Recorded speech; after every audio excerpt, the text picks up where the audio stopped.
10 ఏళ్లలో ఎన్నడూ లేని విధంగా దావోస్ పర్యటనలో తెలంగాణ రాష్ట్రాన్ని రిప్రజెంట్ చేసి 1,78,950 కోట్ల ఇన్వెస్ట్మెంట్ని తెలంగాణ రాష్ట్రానికి తీసుకొని వచ్చి రైజింగ్ తెలంగాణకి ఒక డైరెక్షన్గా ఒక గేమ్ చేంజర్ లెక్క వ్యవహరించి ముందున్న తెలంగాణ రాష్ట్ర గౌరవ ముఖ్యమంత్రి రేవంత్ రెడ్డి గారికి, అదేవిధంగా ఐటీ శాఖ మంత్రివర్యులు శ్రీధర్ బాబు గారికి, రైజింగ్ తెలంగాణ యావత్ బృందానికి, తెలంగాణ రాష్ట్ర ప్రజలందరి పక్షాన, విద్యార్థుల పక్షాన, ముఖ్యంగా తెలంగాణలో ఉన్న యువత పక్షాన ప్రత్యేకంగా మీకు కృతజ్ఞతలు తెలియజేస్తున్నా.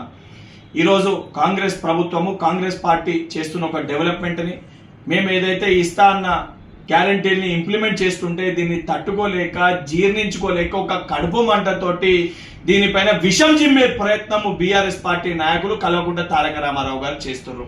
వారి యొక్క కడుపు మంట తగ్గాలి, వారి యొక్క జీర్ణించుకునే తత్వం పెరగాలనే ఉద్దేశంతో డైజెస్ట్ ద గ్రోత్ అనే ఒక క్యాంపెయిన్ రన్ స్టార్ట్ చేస్తూ ఈరోజు ఈనో బాక్స్ ని, ఈనో ప్యాకెట్లని కల్వకుంట్ల తారక రామారావు గారింటికి, కల్వకుంట్ల చంద్రశేఖరరావు గారింటికి నేను కొరియర్ చేస్తున్నా.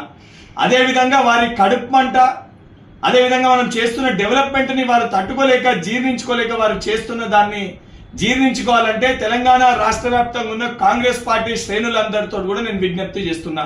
ఈ ఈనో డబ్బాల్ని, ఈనో ప్యాకెట్లని కేసీఆర్ గారికి, కేటీఆర్ గారింటికి, అదేవిధంగా బీఆర్ఎస్ పార్టీ నాయకులు ఎవరైతే జీర్ణించుకోలేకపోతున్నారో వారికి కొరియర్ చేయండి. కనీసము మనం చేస్తున్న డెవలప్మెంట్ ని జీర్ణించుకునే తత్వాన్ని ఈనో ప్యాకెట్ల ద్వారా వారు కొంచెమన్నా జీర్ణించుకుంటారు. దానితో పాటు మేము చేస్తున్న సంక్షేమాన్ని తట్టుకోలేక నోటికి వచ్చినట్టు బీఆర్ఎస్ పార్టీ నాయకులు మాట్లాడుతున్నారు. కేటీఆర్ గారు ఏది పడితే అది ఒక ట్విట్టర్ పిట్ట లెక్క ట్విట్టర్లో ఏది పడితే అది పెడతారు. బిడ్డ, ఏదైతే తెలంగాణ రాష్ట్రాన్ని అభివృద్ధి పదంలో ముందుకు తీసుకెళ్లడమే మా ప్రభుత్వ ధ్యేయము, మా ప్రభుత్వ లక్ష్యము. దాన్ని అడ్డుకునే ప్రయత్నం చేసినా, మా కాళ్ళల్లో కట్టెలు పెట్టే ప్రయత్నం చేసినా గుడ్డలు కూడా తీసి కొట్టే పరిస్థితి ఉంటుందని చెప్పని కల్వకుంట్ల తారక రామారావు గారిని, బీఆర్ఎస్ పార్టీ నాయకులని హెచ్చరిస్తున్నా.